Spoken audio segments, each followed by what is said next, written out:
आप सभी का स्वागत करता हूं। जैसा कि हम लोगों ने पिछले सेशन में लैटिन वर्ड का प्लूरल कैसे बनाया जाता है, जैसा कि हो गया एजेंडम, फिनोमेनन, डेटम, इन सब का कैसे प्लूरल बनाया जाता है और बहुत सी जानकारी हम लोगों ने एकत्रित की थी। स्टार हमारा काउंटेबल नाउन है कि अनकाउंटेबल नाउन है। यदि आपको अभी तक नहीं पता है कि स्टार अनकाउंटेबल नाउन है कि काउंटेबल नाउन है तो आप पहले वीडियो की तरफ परस्यू कर सकते हैं। ठीक है, बिना देर किए हुए बढ़ते हैं हम आज के अपने सेशन में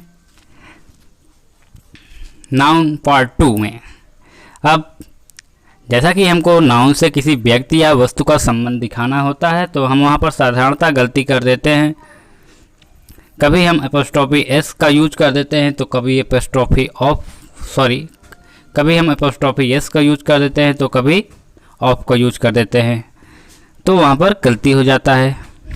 तो आपने जितनी गलतियाँ आज तक की संबंध दिखाने के लिए आप आज से नहीं करेंगे, क्योंकि आप यहाँ पर सीखेंगे एक बेस्ट एटीट्यूड कि कैसे हम लोग पॉजिटिविटी जो बतानी है कैसे बतानी है। जब भी किसी नाउन का लिविंग थिंग अर्थात सजीव वस्तु के साथ संबंध दिखाना हो तो वहाँ पर हम सदैव एपोस्ट्रोफी एस लिखेंगे। यदि हम जब किसी नाउन का नॉन लिविंग थिंग के लिए संबंध दिखाएंगे तो वहाँ हम ऑफ का यूज करते हैं। जैसा कि एग्जाम्पल में हमने यहाँ पर लिखा है आपके लिए राम हाउस। अब आप बताइए कि राम आपका सजीव है कि निर्जीव है, था नॉन लिविंग थिंग है कि लिविंग थिंग। आप जानते हैं राम लिविंग थिंग है तो वहाँ पर एपोस्ट्रोफी है जो कि ये सही है। और सेकंड आपका है डॉग स्लैग, जैसा कि आप भी जानते हैं डॉग लिविंग थिंग है। आस्था जो एक की लड़की का नाम है वो भी सही है। लेग्स ऑफ चेयर, ये देखिए जो कि आपका चेयर है वो क्या है, वो नॉन लिविंग थिंग है, तो वहाँ पर आप एपोस्ट्रोफी ऑफ का यूज करेंगे। ठीक है, जैसा कि एक एग्जाम्पल भी यहाँ नीचे दिया गया है, the sister of Meenaz has got a job. So यहाँ पर गलती ये है जो कि मीना आपकी हैं सजीव अर्थात लिविंग थिंग है, तो वहाँ पर हम एपोस्ट्रोफी एस से उसका संबंध दिखाएंगे नाउन से। ठीक है, तो हम यहाँ पर सही क्या होगा, यहाँ पर इसको यहाँ पर अंडरलाइन करके कट करिए, लिखिए Meenaz. One second guys, Meenaz sister.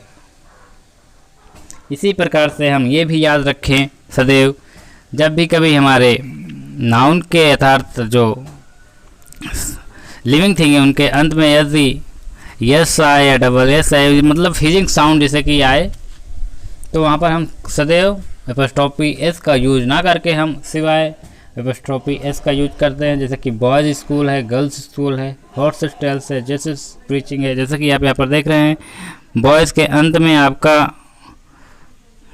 अंत में आपका यस आ रहा है जो कि हमारे बताए गए नियम से आधार पर गलत है। यहाँ पर सभी ये गलत है। आपका यहाँ पर करेक्ट क्या हो कि बॉयज़ सदैव यदि हिजिंग साउंड से आपका जो वर्ड है लिविंग थिंग है खत्म हो रहा है तो वहाँ पर सदैव आप संबंध दिखाने के लिए एपोस्ट्रोफी का उपयोग कर सकते हैं। ठीक है, तो आप ऐसे ही आगे कर लेंगे। आपका नेक्स्ट है, यहाँ पर आपके लिए एक मोटिवेशनल मैंने चीज़ ला कर आए हैं। यदि आप ये फॉलो करेंगे 4 स्टेप्स तो आप जीवन में सब कुछ अचीव कर सकते हैं। आप क्या करेंगे, वॉचिंग करेंगे, मेक नोट्स करेंगे, दिन रिवाइज करेंगे। यदि आप वीडियो को बार बार देखेंगे और आप नोट्स एक मेकिंग स्ट्रेटजी आप बनाएंगे कैसे हमको एग्ज़ाम में क्या करना है, फिर उसको बार बार आप रिवाइज करेंगे तो आप मनचाहा चीज़ पा जाएंगे। ठीक है, और हमारा है जैसे कि मैंने बताया था हिजिंग साउंड से यदि ख़त्म हो रहा है कोई वर्ड तो हम वहाँ पर एपोस्ट्रोफी एस का यूज़ ना करके एपोस्ट्रोफी का सिर्फ प्रयोग करते हैं। इसमें एक कंडीशन है, यदि एस एंड सी जैसे कि हो इसके बाद सेक आया तो हम सेक में एपोस्ट्रोफी एस का प्रयोग ना करके हम आगे वाले में करते हैं, सेक्स से पहले वाले में। जैसे कि यहाँ पर दिया है फॉर गुडनेस सेक्स और सेकंड है आपका फॉर हैप्पीनेस सेक्स। तो यहाँ पर जैसा कि आप देख रहे हैं goodness and happiness hissing sound से ख़त्म हो रहा है, तो यहाँ पर जो एपोस्ट्रोफी का उपयोग किया गया है वो गलत है। आपका सही क्या होगा? फॉर हैप्पीनेस सेक, एस के बाद सेव एपोस्ट्रोफी एस का प्रयोग कर देंगे बस। फॉर हैप्पीनेस सेक क्या अर्थ हुआ आप लोग जानने के लिए उत्सुक होंगे, तो खुशी के वास्ते, ठीक है। इसी प्रकार आपका नेक्स्ट कॉन्सेप्ट है, इसके उल्टा, जस्ट कॉन्सेप्ट क्या, इसके उल्टा ही है जो मैंने बताया। यदि सेक के पहले आपका वर्ड जो है एस डबल सी एस नहीं खत्म हो रहा है तो वहाँ पर आप एपोस्ट्रोफी एस का यूज कर सकते हैं, जैसे कि फॉर गॉड सेक, भगवान के वास्ते, फॉर मर्सी सेक, दया के वास्ते, ठीक है। इसी प्रकार से हम बढ़ते हैं। इंडिफिनिट प्रोनाउन हो प्लस एल्स हो तब हमको वहाँ पर संबंध इंडिफिनिट प्रोनाउन का दिखाना हो, तो कैसे दिखाएंगे? इंडिफिनिट प्रोनाउन होता क्या है, तो आप यहाँ पर मैंने दिया है anyone, anybody, everybody, no one, nothing, somebody, something. आप ये याद रख लीजिए, जब इसमें इंडिफिनिट प्रोनाउन में जब थिंग लास्ट में आए तो आप समझ जाइए वहाँ पर वस्तु का प्रयोग किया जा रहा है। यदि थिंग ना आए तो आप समझ जाइए वहाँ पर व्यक्ति का बोध हो रहा है, ठीक है। एक सेकेंड गाइस, इंडिफिनिट प्रोनाउन के बाद हमको संबंध दिखाना हो तो क्या याद रखेंगे? जब व्यक्ति का संबंध दिखाना है तो वहाँ पर एपोस्ट्रोफी एस के माध्यम से दिखाएंगे, और जब वस्तु का संबंध दिखाएंगे तो वहाँ पर ऑफ से दिखाएंगे। जैसा कि एग्जांपल हमने यहाँ पर दिया समवन एल्स बैग, जो कि समवन से आप क्या समझ रहे हैं? किसी का बैग, ठीक है। तो समवन आपको किसी का बैग हो गया, तो यहाँ पर आप क्या करेंगे? बताइए बताइए, जल्दी बताइए। तो आपका यहाँ पर सही है समवन एल्स बैग, ठीक है। एनीबॉडी, एडवाइस, तो आपका ये सही है, ठीक है। इसमें एल्स के बाद एपोस्ट्रोफी एस लगता है, जबकि सेक में सेक से जस्ट पहले वाले में लगता है, ठीक है। और इसी तरह आपका यदि मान लीजिए कोई वस्तु हो इंडिफिनिट प्रोनाउन में तो क्या करेंगे? जैसे है आपका every the life of everything, the life of everything, आप याद कर लीजिए एज इट इज। जब थिंग का हो प्रयोग तो वहाँ पर ऑफ के जरिए हम संबंध दिखाएंगे। इसी प्रकार से आप ये बात याद कर लें सदैव के लिए, हम किसी भी सेंटेंस या वर्ड में एक से अधिक बार एपोस्ट्रोफी का प्रयोग नहीं कर सकते हैं, ठीक है। किंतु यहाँ पर आप देख रहे होंगे कि जैसा है एग्जाम्पल एट वंस विट्स इन, यहाँ पर 2 बार एपोस्ट्रोफी का प्रयोग किया गया है। तो मेरा जो आपको बताया भाई उसके अनुसार तो ये गलत हुआ, लेकिन आप ये ध्यान रखिए कि एपोस्ट्रोफी यदि सेंटेंस में 2 बार आया तो हम देखते हैं कि कोई यह इडियम्स तो नहीं है, फ्रेजेस तो नहीं है। अगर ये इडियम्स एंड फ्रेजेस रहते हैं तो वहाँ पर एपोस्ट्रोफी 1 बार हो या 2 बार हो या 3 बार हो, जितनी बार आया उसको एज इट इज हम लोग लिखते हैं, ठीक है। हम मान लीजिए फॉर पॉजिटिव एडजेक्टिव केस, आप मान लीजिए ही का पॉजिटिव एडजेक्टिव केस क्या हुआ? हीज हुआ। तो इसके बाद पॉजिटिव एडजेक्टिव केस में हम कभी प्रोनाउन के एपोस्ट्रोफी एस के माध्यम से उसका संबंध नहीं बताते हैं, ठीक है। जैसे कि यहाँ पर एग्जांपल दिया गया है my brother, yours faithfully, hers family. तो यहाँ पर आप इसको कट कर दीजिए, एक सेकेंड गाइस। तो यहाँ पर आप इसको कट कर दीजिए। यहाँ पर यू का पॉजिटिव एडजेक्टिव होता है योर, तो हो जाएगा योर फेथफुली। और ही सी का क्या होता है? पॉजिटिव एडजेक्टिव केस हर फैमिली, ठीक है। तो अब हम लोग जेंडर के बारे में पढ़ेंगे। नाउन के जेंडर कितने होते हैं? जेंडर मुख्यतः 4 प्रकार के होते हैं, masculine gender, feminine gender, neutral gender, common gender. इसको पढ़ने से पहले हम देखते हैं ये जो जेंडर है इसकी उत्पत्ति कहाँ से हुई। इसकी उत्पत्ति लैटिन वर्ड जीनस से हुई, जिसका अर्थ होता है भेद प्रकार, ठीक है। मस्कुलिन जेंडर होता है जिसमें हमको मेल जाति के बारे में पता चलता है, राम जैसे है, रवि है, विवेक है, ब्रदर है, टीसी है। जैसे इसके लिए प्रोनाउन क्या यूज किया जाता है? इसके लिए प्रोनाउन ही यूज किया जाता है। जैसा कि आप जानते हैं Shyam is handsome guy, he is like अ अक्षय कुमार, ठीक है। और फेमिनिन जेंडर क्या होता है? फेमिनिन जेंडर से आपको माता जाति के बारे में पता चलता है। फीमेल मीना हो गई, मदर हो गया, सिस्टर हो गई, आंटी हो गई, गर्ल हो गई, वाइफ हो गई, बिच हो गई। इससे हमको फेमिनिन जेंडर का पता चलता है। Feminine gender means female gender का पता चलता है, ठीक है। इसके लिए प्रोनाउन का यूज हम सी का करते हैं। जैसा कि एग्जाम्पल दिया है, Khushboo is laborious girl but she is unlucky girl. ठीक है, इसी प्रकार से हम बढ़ते हैं कॉमन जेंडर की तरफ। इसमें हम याद रखेंगे कॉमन जेंडर ना नर जात के लिए ना मादा जात के लिए प्रयोग किया जाता है, ये कॉमन दोनों के लिए किया जाता है। जैसे कि आपका हो गया पुलिस हो गया, डॉक्टर हो गया, टीचर हो गया, प्यून हो गया, ड्राइवर हो गया। इसके लिए प्रोनाउन ही सी दोनों कर सकते हैं, बट प्रायोरिटी हम लोग ही को देते हैं। जैसा कि है एग्जाम्पल, आ स्टूडेंट मस्ट ओबे ही टीचर्स एंड एल्डर्स।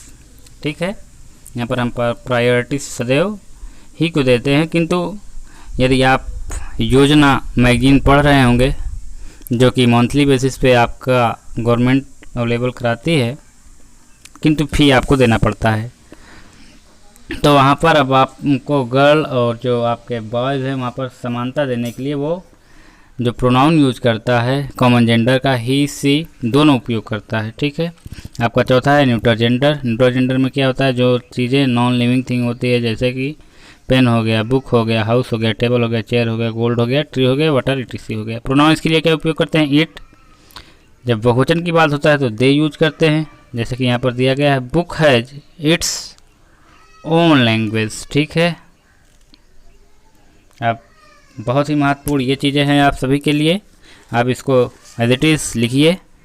तो फर्स्ट नियम हमारा ये है, यदि किसी निर्जीव संज्ञा से शक्ति, महानता, प्रचंडता आदि का बोध हो रहा है तो उसे हम मस्कुलिन जेंडर माना जाता है। जैसा कि एग्जाम्पल में दिया गया है, sun, death, winter, warm, summer, thunder, anger, wind, time, ocean etc। आपका एग्जाम्पल है, sun is shining in morning, he is too hot. ठीक है, सन आपका प्रचंडता का एक प्रकार सा बोध करा रहा है, तो इसके लिए हम मस्कुलिन जेंडर बोलेंगे। और सेकंड आपका है, यदि किसी निर्जीव संज्ञा से कोमलता, सुंदरता, नम्रता, विनम्रता आदि का बोध हो रहा है तो इसे हम फेमिनिन जेंडर बोलते हैं। ठीक है, जैसे आपको हो गया मून हो गया, अर्थ हो गया, नेचर हो गया, स्प्रिंग हो गया, ऑटम्स हो गया, होप हो गया, अर्थ हो गया, मर्सी हो गया, चैरिटी हो गया। ठीक है, आपका एग्जाम्पल है इसके आधारित, ऑटम्स हैज इट्स और मैजिक। जैसा कि मैंने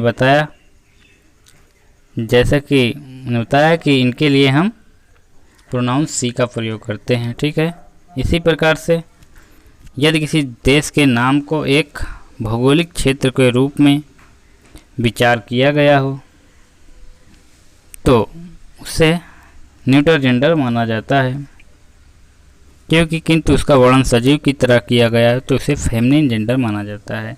जैसे कि फर्स्ट एग्जांपल है, India's country of learned people she is famous all over country.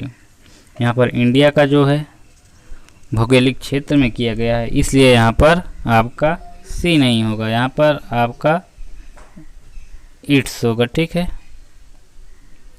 इसी प्रकार से दूसरा एग्जांपल है, China is a country of skill people he become more powerful day by day. यहाँ पर हम लोगों ने क्या कर दिया है,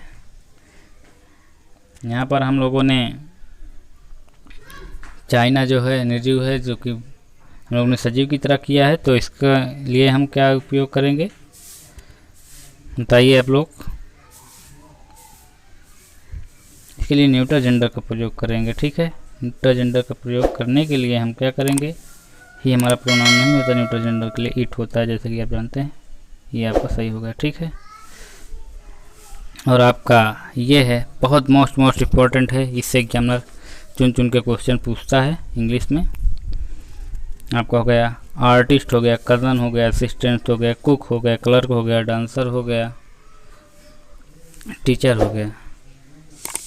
इन शब्द में जो मैंने अभी बताया already feminine gender and masculine gender शामिल होते हैं, तो इसमें हम ये नहीं लिखेंगे कजन ब्रदर, कजन सिस्टर, हम इन सब में कुछ चीज़ें भी नहीं ऐड करेंगे। ठीक है, तो यहाँ पर हो जाएगा कजन ब्रदर आपका गलत है, लेडी सही है, लेडी भी गलत है, आपका लेडी क्लर्क भी गलत है। तो यहाँ पर हो जाएगा, आपको कजन बोलना है तो आप कजन ही बोलेंगे। ठीक है, ये नहीं बोलेंगे कजन ब्रदर। ठीक है, ये एज इट इज़ यूज़ किए जाते हैं, इसमें ब्रदर उधर नहीं यूज किया जाता है। ठीक है, और as consider neutral gender are child हो गया, बेबी हो गया, इन्फेरेंट हो गया, आंट्स हो गया, ईटीसी हो गया, इन सबको हम मानते हैं किसमें, न्यूटर जेंडर में मानते हैं। ठीक है, तो वीडियो को लास्ट तक देखने के लिए आप सभी का बहुत बहुत धन्यवाद। इसका थर्ड पार्ट जल्द से जल्द आपके लिए अवेलेबल हो पाएगा। यदि आपने चैनल को अभी तक सब्सक्राइब नहीं किया है तो चैनल को सब्सक्राइब कर लें, ताकि हमारे आने वाली जो वीडियो हैं आपके पास जल्द से जल्द पहुंच सकें। तो एक बार फिर से आप सभी का बहुत बहुत धन्यवाद।